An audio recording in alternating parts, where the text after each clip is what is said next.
Hola, bienvenidos de nuevo al canal de YouTube. Hoy vamos a entrevistar a Jorge Rouco, que es investigador postdoctoral Juan de la Cierva en el INCIPIT. Muchas gracias por haber aceptado la invitación. Nada, gracias a ti por invitarme. Un placer estar aquí. Y bueno, siempre empiezo las entrevistas preguntando, pues bueno, ¿cuál es tu línea de investigación antes de llegar aquí al INCIPIT, que además acabas de llegar hace pocos meses? Entonces, ¿en qué estabas trabajando antes de llegar aquí? Pues supongo que lo que mejor lo engloba sería arqueología de las comunidades islámicas en Al-Ándalus, dedicado a arqueología del paisaje y arqueología de la arquitectura, y focalizándome en el sureste de la península y en toda la amplia cronología medieval. En realidad sobre todo por mi tesis, desde el siglo V hasta el siglo XVI, hasta la conquista ya castellana del reino de Granada. ¿Y cómo empezaste a interesarte en este tema de Bueno, la pues, arqueología medieval? pues la arqueología medieval ya desde siempre, ya cuando empecé la carrera de historia y empecé a hacer hoyos en excavaciones, dije yo, pues, y estoy en la Edad Media, ¿por qué no?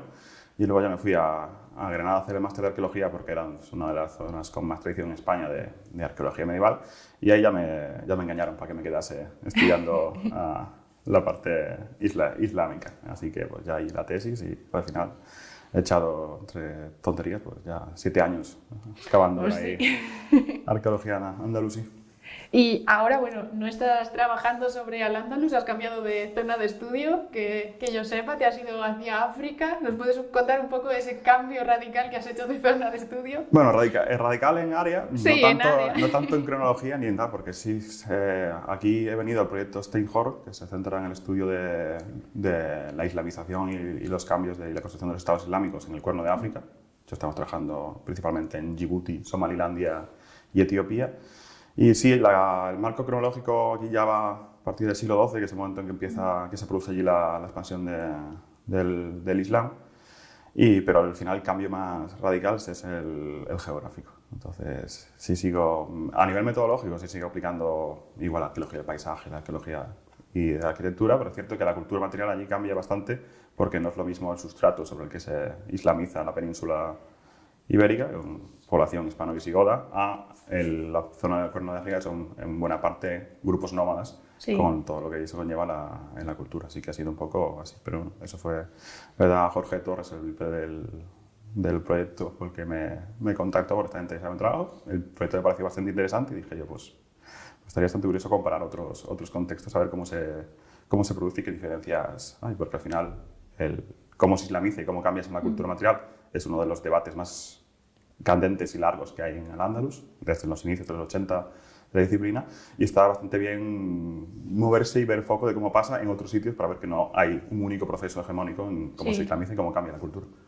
Y precisamente hablando del tema de la cultura material, habrá sido un poco diferente, ¿no? Enfrentarte a, sobre todo, no sé, las producciones cerámicas y demás. Hay muchos cambios con respecto a lo que tú habías trabajado antes. Sí, claro, que además estando ya acostumbrado el ojo a la cerámica andalusí, que tiene una calidad, bueno, calidad técnica, por así decirlo, bastante alta ya muy temprano, llegando allí, por ejemplo, en Handong, el yacimiento en Djibouti, que las cerámicas son menos, unas pocas importaciones, las locales son todas hechas a mano, que aquí yo si me lo encuentro por cualquier parte de la península diría que son de la edad del bronce o del hierro, pero allí son plenamente del siglo XII. Entonces también, claro, teniendo en cuenta que hay un contexto nómada en el que lo importante es prácticamente cualquier otro aspecto de la cultura material antes que la cerámica, porque es poco transportable y se rompe con facilidad, pues no se molestaban en hacer unas producciones muy depuradas. Entonces, pues sí, ahí sí cambia un montón, no tiene nada que ver.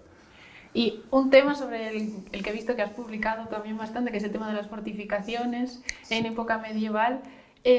¿Podrías explicarnos un poco cómo afrontar el estudio de las fortificaciones medievales? Porque yo creo que hay varios problemas también a nivel metodológico, a nivel de cronologías.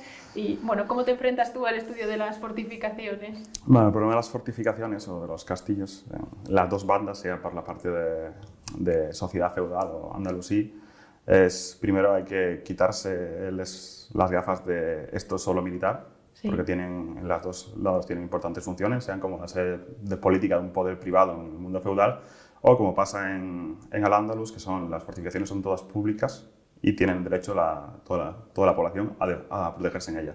Por lo que cambia mucho la dinámica de una fortaleza que la ha construido la comunidad local y la mantiene. No. Entonces hay que tener en cuenta eso, o sea, hay que ir siempre a nivel territorio para ver cómo funciona Y luego además, ya por la parte arqueológica, debe existir siempre que se tiende a dar las cosas como monofásicas y mira qué bonito castillo del 14. Sí. Igual cuando te paras a buscar, aunque sea sin excavar, ves que los restos llevan ahí 5 siglos cambiando, sí, y no era lo mismo cómo funcionaba esa fortaleza en el 11 de cómo funcionaba en el 15. O sea, hay que mirarlo todo siempre larga duración. Ahí, siendo al final es todo pluristratigrafíco casi siempre.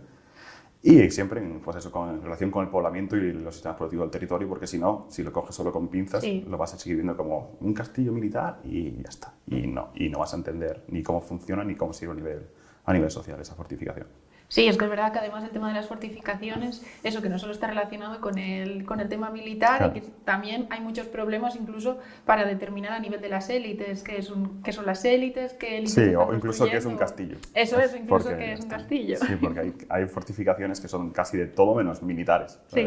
Al final es lo último, entonces sí hay que tener la mente bastante más abierta y ahí sí que ya en los últimos años ha mejorado el asunto, pero la visión tradicional de esto es para matarse, sí, aún lastra bastante. Sí. Realmente. Bueno, pero eso lastra en todos los periodos. Porque... Sí, pero sí, el tema es que sí, ya teniendo en cuenta que la castillología es una rama específica que existe y es bastante carca, seamos realistas. Sí. Pero, así que hay que hacer nuevas cosas. Pero bueno.